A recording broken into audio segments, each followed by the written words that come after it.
Alléluia. Béni soit l'Éternel. Béni soit l'Éternel.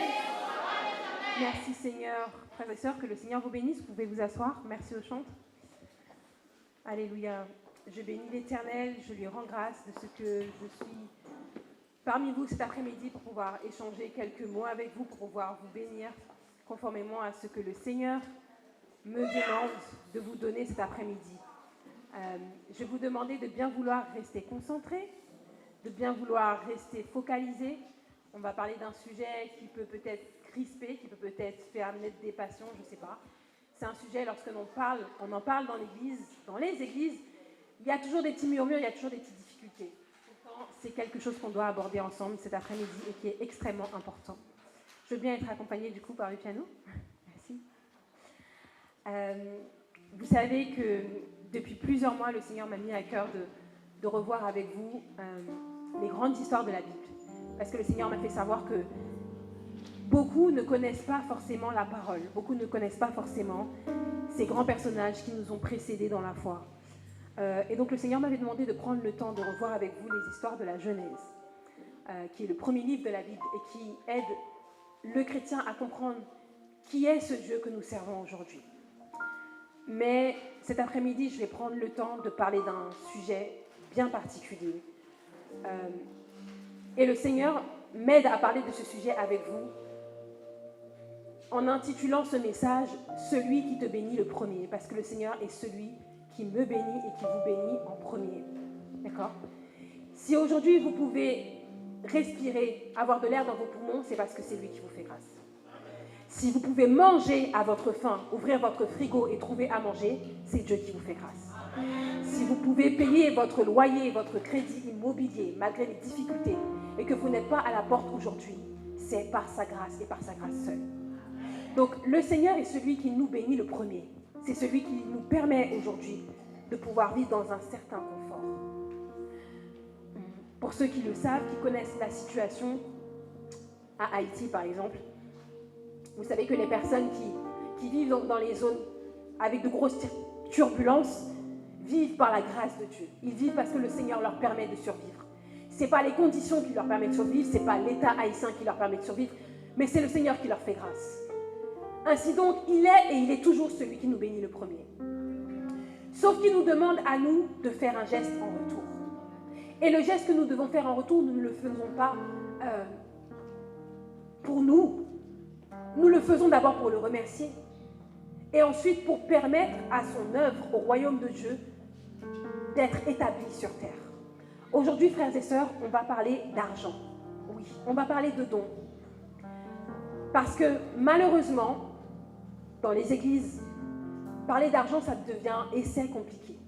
C'est compliqué parce qu'effectivement, il y a eu des abus. Ok, je sais. Il y a des assemblées ou peut-être des pasteurs qui en demandent trop aux fidèles.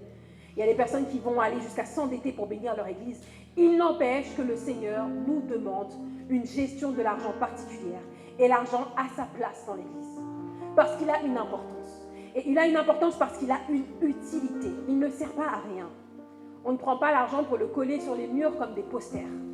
L'argent est utile. La Bible nous dit que l'argent est un mauvais maître, mais il est un bon serviteur. Ça veut dire qu'il peut être utile à vous et à moi pour accomplir des choses grandes, des choses qui ont du sens, des choses qui ont de la valeur. Et ce qui me pousse aujourd'hui à vous parler cet après-midi, au-delà du fait que le Seigneur m'a mis ça à cœur, c'est qu'avec la pasteur Maryse, avec notre trésorière, on a constaté que depuis quelques mois, l'Église avait quelques difficultés à atteindre le montant nécessaire pour payer le loyer. Et quand je vous dis le montant nécessaire, ce n'est pas type 1 ou 100 ou 200 euros d'écart. Il y a beaucoup plus d'écart par rapport à ça. J'ai remarqué, ces 2 derniers dimanches, la salle était remplie. D'accord ? Il restait peut-être une dizaine de chaises sur le côté. Mais j'ai pu compter seulement 12 à 15 personnes qui se sont approchées pour mettre la main dans la corbeille. Et ça, ce n'est absolument pas normal. Je vous l'ai dit en toute sincérité, ce n'est pas normal. Ça n'a pas de sens.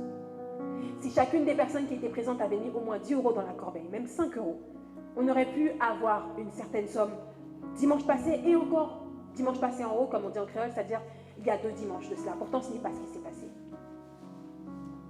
Je sais que parfois, en tant que fidèle, lorsqu'on voit ce que l'Église fait avec l'argent, on peut avoir des choses à redire. Hein? On peut avoir des choses à redire. On peut se dire, par exemple, si l'Église ne passait pas son temps à mettre de l'essence à frère un tel ou à sœur un tel, on n'aurait pas ces difficultés. Si l'Église n'avait pas pris 2 vendredis par mois, on n'aurait pas ces difficultés pour payer. Mais laissez-moi vous dire que c'est faux. Le problème, ce n'est pas ce que l'Église décide de faire avec l'argent et ce n'est pas ce que l'Église décide de faire en termes de location et qui fait monter le loyer. Le vrai problème, c'est que le peuple de Dieu n'est pas enseigné à la gestion de l'argent dans l'Église. Nous manquons d'enseignement. On n'a pas assez d'éducation. Et la Bible nous dit que le peuple de Dieu meurt par manque de connaissance. C'est-à-dire que le fait que le peuple de Dieu demeure dans l'ignorance vis-à-vis de ce que Dieu lui demande de faire, fait qu'il périt et qu'il périt mal. Fait qu'il se retrouve dans des situations que le Seigneur ne voudrait pas pour lui. Mais cet après-midi, on va prendre le temps pour pouvoir savoir ce que le Seigneur demande à son Église en termes d'argent. Et j'espère qu'au travers de ce message, vous allez comprendre que lorsque vous donnez à l'Église, vous ne donnez pas pour remplir la poche du pasteur. Lorsque vous donnez à l'Église, vous ne donnez pas pour payer le loyer, même si je sais que la pastoresse Maryse, elle aime bien avancer cet argument devant vous en disant, s'il vous plaît, il faut payer le loyer, il faut donner. Lorsque vous donnez à l'Église, vous mettez la main à la pâte pour construire le royaume de Dieu. Lorsque vous donnez à l'Église, vous permettez à une salle de rester ouverte afin que des personnes qui ont besoin de trouver Dieu puissent trouver Dieu. On ne donne pas juste pour donner. Et vous voyez, ce qui est dommage, c'est que l'État vous taxe tous les jours. L'État nous taxe sur tout. On nous taxe sur la TVA. Quand vous achetez une bouteille d'eau dans un petit magasin, il y a une TVA que vous payez dessus. Le prix que vous payez, c'est le prix qui englobe la TVA. Lorsque vous mangez au restaurant, vous payez une TVA. Lorsque vous travaillez, vous payez des impôts sur le revenu. Et même lorsque vous ne payez pas d'impôts pour le revenu, il y a toujours une manière ou une autre que l'État vous réclame l'argent que vous lui devez. Et que nous dit l'État par rapport à ça? J'aimerais un peu moins de retour, s'il vous plaît. Que nous dit l'État par rapport à ça? L'État nous dit que vous payez des impôts pour avoir l'école gratuite, pour que vos enfants puissent avoir l'école gratuite. Vous payez des impôts pour que lorsque vous roulez votre voiture sur l'autoroute soit bien entretenue, qu'il n'y ait pas des trous à gauche et à droite. Vous payez des impôts pour que lorsque vous alliez à l'hôpital, vous ne payez pas des 1000 et des 100 et des milliards sur votre facture comme on peut payer aux États-Unis. Donc il y a un sens. De la même manière qu'il y a un sens lorsque l'État vous taxe, il y a un sens lorsque vous donnez pour le temple de Dieu. Donc j'espère vraiment que ce message de cet après-midi va vous aider à prendre conscience de votre responsabilité vis-à-vis de l'argent et vis-à-vis de Dieu. Je le répète, on ne vous demande pas de donner juste pour donner, on ne vous demande pas de vous endetter, mais on vous demande de réaliser que l'église locale, l'église physique, je ne parle pas de l'église universelle c'est vous et c'est moi au travers du monde. L'église locale, c'est le bâtiment que vous avez. L'église locale ne peut pas grandir sans argent. Soyons honnêtes, frères et sœurs, nous sommes en 2024. Qu'est-ce qu'on fait sans argent aujourd'hui? Je vous pose la question. Rien. On ne fait rien. Donc, on va voir ensemble ce que le Seigneur nous dit. Merci à ma sœur qui a déjà mis la première diapositive. La première chose à savoir, c'est quoi? C'est que donner pour l'œuvre de Dieu, c'est une ordonnance biblique. Le Seigneur vous demande à vous et à moi de donner. Malachie 3, verset 10 dit: apportez à la maison du trésor toutes les dîmes, afin qu'il y ait de la nourriture dans ma maison. Mettez-moi de sorte à l'épreuve, dit l'Éternel des armées, et vous verrez si je n'ouvre pas pour vous les écluses des cieux, et si je ne répands pas sur vous la bénédiction en abondance. Je vais demander à la pastoresse Marie si elle a le temps de pouvoir prendre sa Bible en créole et de nous relire chaque passage qu'on va lire en français en créole. Ah non, t'as pas la Bible créole. Quel dommage. Je ne sais pas si quelqu'un a sa Bible créole sur son téléphone. Je sais qu'on peut avoir la version en créole. Ça m'arrangerait énormément que quelqu'un puisse la lire en créole pour que tous puissent comprendre. Il est important que vous puissiez comprendre ce qui se dit. Malachie 3, verset 10, en créole, s'il vous plaît. La personne qui le trouvera n'aura juste qu'à lever la main et je vous donnerai la place pour lire. Le Seigneur a parlé au travers de son livre Malachie. Malachie qui on catégorise dans la section des petits prophètes. Pourquoi petits prophètes? C'est pas parce que Malachie était petit de taille, c'est pas parce que Malachie comptait moins qu'Ésaïe, c'est parce que le livre de Malachie est petit. Donc on le range dans la catégorie des petits prophètes. Et le Seigneur a parlé à son peuple à ce moment en leur disant apportez à la maison du Seigneur toutes les dîmes. Pourquoi? Parce qu'à l'époque, si le peuple ne cotisait pas, les prêtres qui étaient dans le temple pour servir le Seigneur n'avaient pas de quoi manger. Et parce qu'ils n'avaient pas de quoi manger, ils devenaient presque comme ce qu'on appelle aujourd'hui des SDF dans la rue. Et pour ne pas finir SDF et pour ne pas mourir de faim, ils devaient aller travailler dans les champs. Mais si les prêtres laissaient le temple à côté pour aller travailler dans les champs, qui allait rester dans le temple pour accompagner les fidèles, pour l'œuvre du Seigneur? Personne.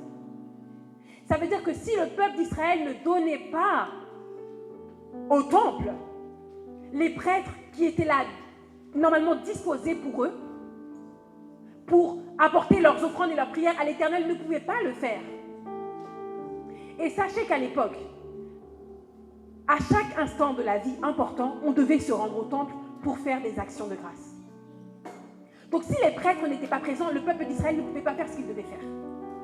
Et si sa vie spirituelle, la vie spirituelle du temple était atteinte, impactée, ils ne pouvaient pas continuer à vivre comme le Seigneur leur demandait de vivre. Il y avait une importance à cela. Voilà pourquoi le Seigneur leur a demandé d'apporter au temple toutes les dîmes. Et lorsqu'il dit toutes les dîmes, il ne parle pas seulement de la dîme de l'argent, il parle de la dîme des récoltes, la dîme du bétail, la dîme de toutes ces choses qui avaient de la valeur. Parce que le Seigneur avait prévu les besoins du peuple. Aujourd'hui, les petits prophètes ne sont plus, mais la parole de Dieu reste. La parole de Dieu demeure. Ce que Dieu a dit au temps de Néhémie, de Malachie, est toujours valable aujourd'hui. Apporter à la maison du trésor toutes les dîmes afin qu'il y ait de la nourriture dans la maison. En réalité, frères et sœurs, si on faisait comme le Seigneur nous demandait de faire dans l'église, il devrait même y avoir à manger. Pour que les personnes qui ont faim, qui ne mangent qu'une fois par jour, puissent manger 2 fois par jour. C'est ce qui devrait être. Je sais qu'aujourd'hui, la situation fait que les choses sont compliquées. On ne peut pas forcément avoir à manger dans ce temple, par exemple. Mais lorsqu'il dit toutes les dîmes, si vous ne pouvez pas apporter la dîme du bétail, alors oui, il faut apporter la dîme du salaire. Je le dis. Je sais que ce n'est pas populaire de dire ça. Je sais que beaucoup de fidèles se sont sentis, spoliés, comme on dit en français, à cause de ces discours qu'ils avaient dans les églises. À chaque fois, on leur demandait de l'argent. Je sais que c'est agaçant. Tu ne viens pas le dimanche pour tout le temps entendre parler d'argent, c'est normal. Mais il y a des moments où il faut aborder les sujets compliqués. Dans un mariage, les gens mariés, vous me direz le contraire. Si lorsqu'il y a des sujets compliqués, des choses qui doivent être résolutes, vous ne les résolvez pas, vous passez à côté. Nous pas jamais régler les problèmes. Est-ce que bagaille a bien bon? Bagaille pas bien bon? Il faut adresser les choses compliquées.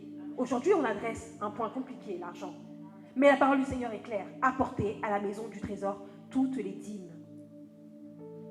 Donc c'est votre devoir, c'est mon devoir à moi, c'est notre devoir à tous d'apporter à la maison la dîme. Est-ce que quelqu'un a trouvé le passage, s'il vous plaît? Sors ça, avec le micro.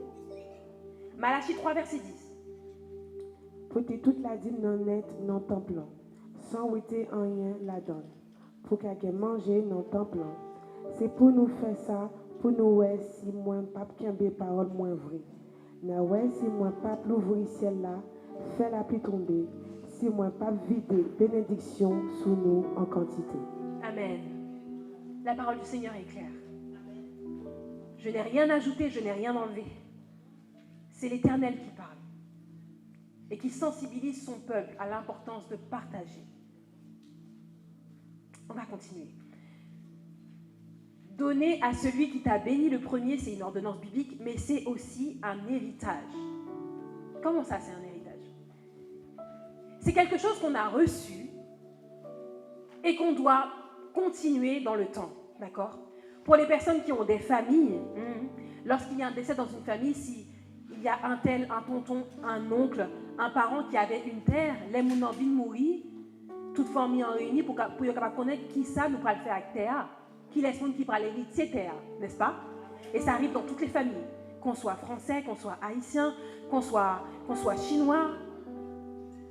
Toutes les familles peuvent avoir ce genre de questions à résoudre. Vous allez me dire, Pasteur Cindy, moi-même famille, pas gagné rien, même tel ou pas gagné rien. Ok, d'accord, peut-être que vous n'avez pas de terre, mais parfois vous avez des petites choses, des petites enveloppes, des bijoux, des casseroles. Même ces choses-là, quand il y a des décès, parfois la famille se partage les objets. Parce que la personne est morte, elle ne va pas aller dans le royaume des morts avec les casseroles. Casseroles, il n'y a pas qu'à arrêter là à Corny. Il y a des gens qui ont besoin des casseroles. Alors parfois, les personnes avant de mourir, elles disent « Oh, les m'a pourri, bah un tel cas besoyo, bah un tel cas là, etc. etc. » C'est ce qu'on appelle un testament. D'accord? Nous sommes aujourd'hui héritiers de la foi grâce à Jésus-Christ. Mais le père de la foi, selon la parole de Dieu, c'est Abraham. Abraham qui signifie père d'une multitude. Voici ce que la Bible nous dit par rapport à ça. Dans Genèse 17, verset 5, le Seigneur change le nom d'Abraham et l'appelle Abraham. Il s'appelait Abraham avant, qui signifie père élevé, il me semble. Le Seigneur a changé son nom Abraham en Abraham, qui signifie père d'une multitude. Parce que le Seigneur savait que par Abraham était plantée une graine qui allait bénéficier à toute une multitude de personnes. Abraham est notre père dans la foi. Et qu'est-ce que notre père dans la foi a fait? Dans Genèse 14, on a déjà vu ce passage-là ensemble. Après qu'Abraham soit allé sauver Lot, qui s'était retrouvé à Sodome et Gomorrhe, et Sodome et Gomorrhe qui était attaqué par plusieurs rois, Abraham a pris une équipe pour aller porter secours. Il a triomphé de cela. Et lorsqu'il a triomphé de cela, il a fait une rencontre spéciale avec le grand prêtre Melchisédek. Genèse 14, versets 18 à 20. Melchisédek, roi de Salem, fit apporter du pain et du vin. Donc Melchisédek est arrivé avec du pain et du vin pour manger avec Abraham. Melchisédek était sacrificateur du Dieu très haut. Il bénit Abraham et dit à Abraham, béni soit ton Dieu, le Dieu très haut, maître du ciel et de la terre. Béni soit le Dieu très haut qui t'a livré tes ennemis entre tes mains. Et Abraham lui donna la dîme de tout. Le premier qui a commencé avec la dîme dans la parole de Dieu, c'est Abraham.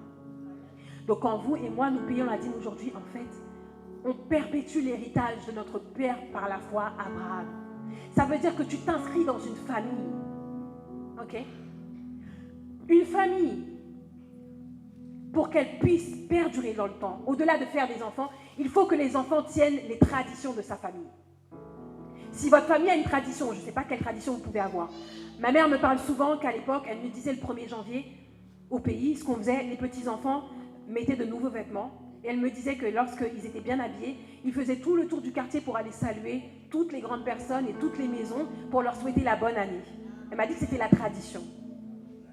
Si votre famille avait cette tradition-là, si vos enfants ne perpétuent pas cette tradition, qu'est-ce qui va vous rester? Comment vos enfants vont pouvoir s'identifier à votre famille s'ils ne gardent pas les traditions d'une famille? Vous pensez que c'est valable que pour les Haïtiens? Absolument pas. Je prends la famille royale d'Angleterre, le prince William, le prince Harry. Ces gens-là vivent dans la tradition de A à Z. Tout ce qu'ils font, même les vêtements qu'ils portent au mariage, s'inscrit dans la tradition de leur famille. Parce que c'est comme ça qu'on les identifie comme des princes et des princesses royales. Perpétuer un héritage dans une famille, c'est s'inscrire dans cette famille. Alors oui, en tant que chrétien, il y a des héritages qu'on ne garde pas. Aujourd'hui, on n'a pas gardé l'héritage des cérémonies de magie ou de vaudou. Parce que le Seigneur est clair sur ces choses-là. Mais il y a d'autres points que dans votre famille que vous avez gardés. Peut-être des recettes. Vous croyez que tout le monde n'a pas la même recette rijonjon. Peut-être chaque famille a une recette payo. Si secret payo. Et le secret, vous le gardez pour vous, parce que si vous donnez le secret, il n'y a plus de secret. C'est la tradition. C'est un héritage. Lorsque vous payez votre dîme, vous vous inscrivez dans l'héritage d'Abraham. Ça veut dire que c'est comme si son témoignage, son bagage, c'est comme si on dit, oui, Abraham, c'est papa dans la foi. Oui, m'a accepté Jésus dans la vie. Oui, mon grand famille, son prince, moi, son princesse. C'est bien beau de chanter, moi, c'est petit roi. Bon, ou c'est petit roi, mais ou pas, règlement, royaume, non, ou pas respecter le règlement. Hein. Jean royaume, non, mandé pour faire ou pas faire comme ça. Et puis, où c'est petit roi? Non, c'est pas comme ça que ça fonctionne. C'est pas comme ça que ça fonctionne. Même dans le monde, ce n'est pas comme ça que ça fonctionne. Emmanuel Macron, qui est Emmanuel Macron lui-même, lorsqu'il devient président, il y a des traditions qu'il doit respecter. Lorsqu'il arrive, comme on dit, à la haute législature. Même le monde a des traditions. La tradition, ce n'est pas une mauvaise chose. Et il y a des traditions qu'on doit garder, d'autres dont on doit se séparer. La Bible est claire. Abraham donna la dîme de tout à Melchisédek. Et le secret dans l'histoire d'Abraham et de Melchisédek, c'est que Melchisédek n'était pas n'importe qui. Melchisédek représente Christ. C'est une des figures de Christ que nous dit la parole à ce sujet. Hébreux 7, versets 1 à 4. Je vais demander à la sœur de bien vouloir le lire pour nous en créole aussi juste après. Attention, c'est un passage un petit peu compliqué. En effet, ce Melchisédek, roi de Salem, sacrificateur du Dieu très haut, alla devant Abraham lorsqu'il revenait de la défaite des rois qui le bénit, et à qui Abraham donna la dîme de tout, qui est d'abord, Melchisédek, que signifie son nom? Ça signifie roi de justice. Sédek, qui, en fait, le mot sadik qui veut dire juste en hébreu. Donc Melchisédek, en fait, son nom veut dire roi de justice. Et d'après la signification de la ville dont il est le roi, parce qu'il était la ville de Salem. Salem qui signifie paix. Salem, salam, shalom, c'est la même racine du mot paix. Donc Melchisédek était roi de justice et roi de paix. Et la Bible ne nous dit rien sur le père ni sur la mère de Melchisédek, on ne sait pas d'où il sort. Verset 3, Melchisédek qui est sans père, sans mère, sans généalogie, qui n'a ni commencement de jour, ni fin de vie, mais qui est rendu semblable au Fils de Dieu, ce Melchisédek demeure sacrificateur à perpétuité. Verset 4, considérez combien est grand celui auquel le patriarche Abraham donna la dîme du butin. En réalité, la parole nous dit qu'Abraham a donné sa dîme à Melchisédek, mais en fait, il a donné sa dîme à Dieu. Il a donné sa dîme à Dieu. Dieu l'a béni en premier et Abraham a béni Dieu en retour. Vous êtes de la famille du Christ ressuscité. Vous êtes un sacerdoce royal, une nation sainte. Si vous voulez honorer la famille de laquelle vous êtes, vous devez honorer aussi l'héritage de votre famille. Et faire comme Abraham qui donna la dîme de tout. Donc, donner à Dieu, donner pour l'œuvre de Dieu, c'est se placer dans un héritage et perpétuer cet héritage. Mon troisième point, juste avant de terminer, donner à Dieu, c'est bien. En réalité, ce qu'il faut faire, c'est pas donner 2000, 3000, tout votre compte en banque. Si vous donnez tout votre compte en banque, mais que votre cœur n'est pas selon la volonté de Dieu, c'est laver main, scier à terre. Donner pour l'œuvre de Dieu, c'est donner avec son cœur. Je veux bien qu'on passe à la dernière diapo. Merci à ma sœur, qui est très réactive. Donner avec son cœur. Le don sincère. Le don sincère. Je demande un peu de silence dans le camp des femmes, juste là-bas, s'il vous plaît. Que nous dit Marc, versets 12, 41 à 44?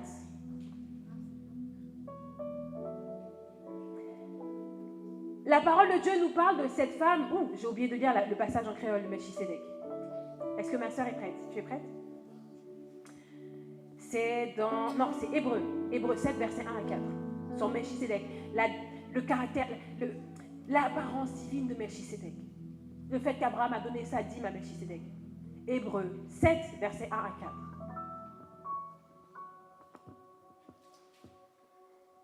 Melchisédek, ça, c'était roi pays Salem. Un prêtre qui t'a servi pour Dieu qui est en haut dans le ciel là. Les Abraham t'a tourné la caille. Après, il était fin crasé quelques rois dans une bataille. Melchisédek vint contre elle. Libal, bénédiction. Laissa Abraham séparé balion dixième. Dans tout ça, il te prend. Non Melchisédek là, gain de sens. Dans le premier sens, il veut dire roi qui baille justice là. Mais à cause du roi pays Salem, il gagne un deuxième sens. Il veut dire tout roi qui baille qu'est posé.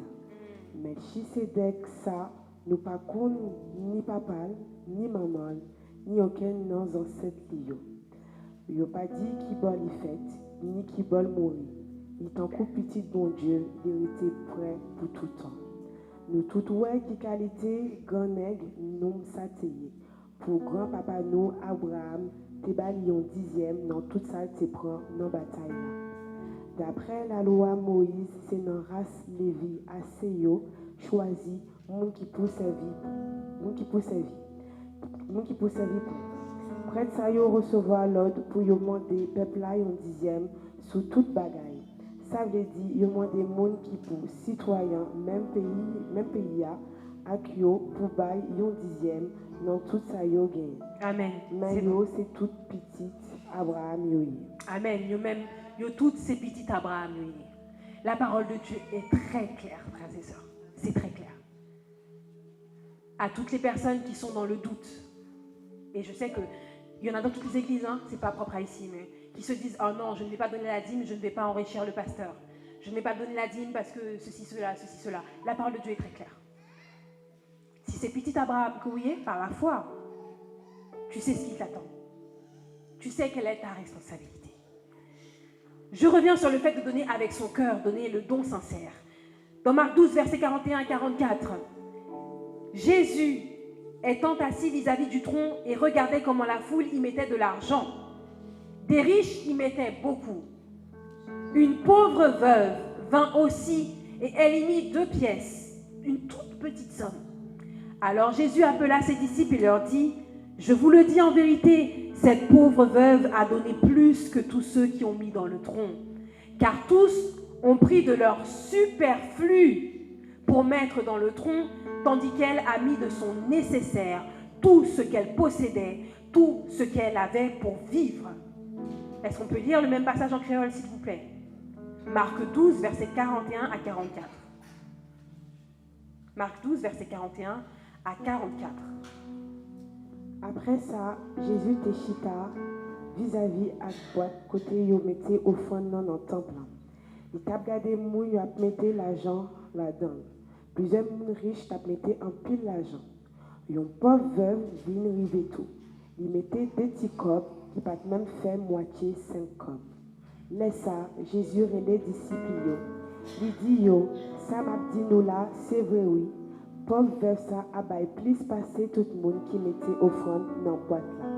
Parce que tout le monde ça yo mettait ça yo pas besoin. Même lui-même dans toute misère, il bail tout ça gain pour vivre. Le Seigneur ne vous demande pas de mettre tout votre salaire dans l'église. Je sais que ça se fait parfois dans des assemblées. En tout cas, ici, on n'a pas reçu d'ordre comme ça. On ne peut pas recevoir l'ordre comme ça. Ce que le Seigneur vous demande, c'est de donner avec joie et de donner avec votre cœur. La pauvre veuve, elle n'aurait pas pu donner ces 2 pièces si son cœur n'était pas disposé pour donner. Ça veut dire que si cœur n'est pas disposé ou pas de travail, en général, le monde qui pas bail, souvent, il a cherché excuse, il a dit comme ça, il n'a pas touché assez, il a en bail pour association, il y a un petit monde en Haïti qui a besoin de vivre, ce qui est vrai, ce qui est légitime. Mais il prend toute excuse ça pour ne pas bail. En vérité, le monde qui pas bail là, c'est le monde qui pas disposé pour ne bail. Ça veut dire que cœur pas battre assez pour Jésus, pour l'église là. Parce que lorsque ton cœur bat pour l'œuvre de Dieu, tu sais que l'œuvre de Dieu ne peut pas avancer sans finance. Et ça fait me créole là bien souvent. Créole l'a dit, mais en pile, chai pas lourd. Ça veut dire qu'une seule personne n'est pas obligée de donner tout son salaire. Mais si chaque monde qui chita là, nous baillons un petit bagage, nous baillons quelque chose, nous baillons la cœur, nous baillons la conscience que l'église ne peut pas avancer si nous ne baillons un petit bagage. Au final, quand on va compter, qu'est-ce qu'on va trouver? On va trouver quelque chose de grand. Ça veut dire que nous, chaque qui là, nous toutes responsables. Ce n'est pas seulement Sœur Intel, ce n'est pas seulement Sœur Sarah, ce n'est pas seulement Pasteur Maryse, ce n'est pas seulement les musiciens ou les chantres. Non. Pour compter, peut-être qu'il n'y a pas café, ça y a besoin de faire pour compter. Mais si tout le monde met tête ensemble pour nous faire ensemble. Prenons l'exemple. Il y a quelques mois de cela, le groupe des dames a organisé une super, alors je crois qu'en créole on dit manifestation, mais un super événement de dames. Elles ont invité des gens, elles ont fait quelque chose de beau. Comment est-ce qu'elles ont fait ça? Ils mettent tête ensemble pour y faire. Il n'y en a pas une toute seule qui a fait les choses, non. Tout le monde s'est mis ensemble pour faire. Chacun a donné de sa contribution pour réaliser quelque chose. Ça veut dire que chaque dame, chacune d'entre eux prend conscience de responsabilité pas dans leur bon Dieu. Et c'est pour ça qu'elles arrivent à faire de belles choses dans l'église aujourd'hui. Et nous-mêmes, et vous et moi, qu'est-ce qu'on attend? Est-ce qu'on attend que le propriétaire nous dise, eh bien, vous avez 3 mois d'impayés, je ne peux pas vous garder ici, on va partir, on va aller. Pour faire quoi? Et en même temps, je ne peux pas demander à Sœur Gadi de me donner tout son loyer. Si Sœur Gadi me donne tout son salaire, Sœur Gadi ne peut pas payer Kailia. Si ça garde pas capé Kalia, il y a mettre dehors. Si on met ça garde dehors, côté me pas mettre ça garde puisque l'église il y a pas assez pour que je puisse mettre ça garde à l'église pour que elle, avec sa famille. Comment est-ce qu'elle va faire? Une seule personne ne peut pas prendre ça en charge. C'est main en pile, chaille pas lourd. Hein? La devise haïtienne dit l'union fait la force. Pourquoi est-ce qu'il n'y a pas d'union à ce sujet? Ce n'est pas normal. Alors, on n'est pas dans le registre de la politique, mais si j'étais dans le registre de la politique, qu'est-ce que je vous dirais? Mais ça c'est pas patriotique, ça c'est pas en comportement, c'est pas en action patriote. Si vous sont patriotes, vous mettez tête ou avec, n'a fait bail là ensemble. Si vous sont chrétiens, vous mettez tête ou avec, n'a fait bail là ensemble. Mais c'est le cœur. C'est le cœur qui nous empêche de nous mettre ensemble pour faire des choses. Qu'elle nous pas disposée pour ça. Et qu'elle n'est pas disposée, ça ne veut pas dire qu'elle nous méchant, c'est pas forcément ça. Les ou attristés, les vraiment tristesse la force ou qu'elle n'est pas disposée parce que ta tête elle est dans les problèmes, ta tête elle est dans les difficultés. Ne pas avoir le cœur disposé, ça ne veut pas forcément dire être méchant, ça veut dire avoir la tête ailleurs. Ça veut dire avoir le cœur qui fait autre chose que ce qu'il doit faire. Mais cet après-midi, le Seigneur vraiment vous appelle, vous et moi, à prendre nos responsabilités. Je sais que les choses ne sont pas simples. Tout devient cher, tout devient cher, tout devient compliqué. Mais qu'est-ce que nous dit la parole de Dieu? Et ce sera ma conclusion, et je viens demander à la sœur de passer à la dernière fois diapositive. La conclusion, c'est quoi? C'est que le Seigneur a une promesse pour son peuple. Le Seigneur a une promesse pour son peuple qui se met ensemble. Le Seigneur a une promesse pour son peuple qui comprend qu'aujourd'hui, il doit apporter toutes ses dîmes dans le temple. Malachie 3, versets 11 à 12. Pour vous, je menacerai celui qui dévore, et il ne vous détruira pas les fruits de la terre, et la vigne ne sera pas stérile dans vos campagnes, dit l'Éternel des armées. Toutes les nations vous diront bienheureux, car vous serez un pays de délices, dit l'Éternel des armées.